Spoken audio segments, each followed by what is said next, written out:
June is typically known as Pride Month, and so we thought we would take this opportunity to come to you guys today and talk about some of the awesome books that we have in our library, what we've been reading for Pride, and to show off some of the amazing books we have in our collection.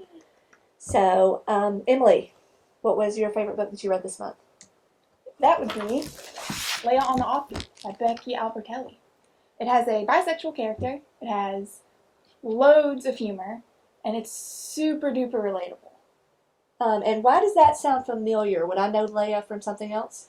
Leia is also in Simon vs. the Homo Sapiens Agenda, which is right over there, which is also a really good book. And it was made into the movie Love, Simon. If you've seen that, you may not have known that they were based on books. And Hulu has just recently released a show called Love, Victor, which takes place in the same fictional Atlanta high school. So even if you're not interested in reading the books, you might want to pick up one of those shows because they're fantastic. So, What was your favorite? I also really liked this book. Wow. But my favorite book that I think I've read the entire year is this I'll Give You the Sun by Jandy Nelson. And this book was absolutely amazing. It's told in two perspectives. You've got a younger brother and an older sister.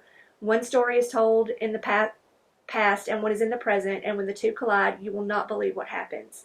But this has one of the most realistic stories of coming out that I think I've ever read. Yeah, I second that. It was there's a reason this book won all of the Stonewall Awards. It was just fantastic, and I cannot recommend it enough. Same.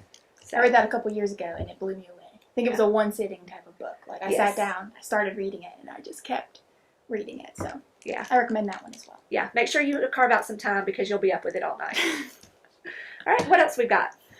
So I read this graphic novel during quarantine, and it was super good. It doesn't have as much fluff as some of the other picks that we have, but it does have a very good lesbian representation, and I think the style is very pretty. So I recommend reading it, despite the lack of, traditional fluff.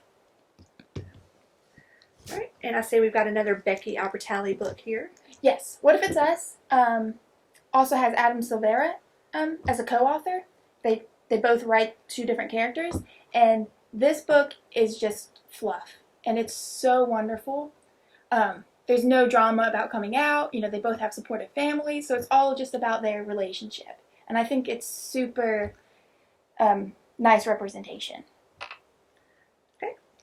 And then our last recommendation is Ladies' Guide to Petticoats and Piracy. This is actually the second book, the first one being The Gentleman's Guide to Vice and Virtue. You don't necessarily have to read The Gentleman's Guide to Vice and Virtue first. I didn't. I actually read this one first.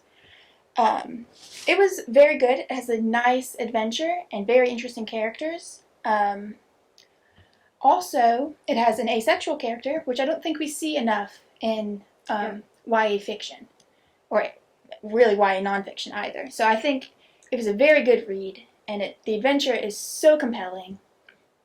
And so I can't recommend this one enough. Yeah. So if you like any of the books that you heard about here or that you see on our table, come check them out. If we don't have them in, we'd be happy to put holds on them. Any books that you check out from us will be private. No judgment from us whatsoever. All we care about is that you're reading. So take pride in your books and in yourselves, and we'll see you in the library.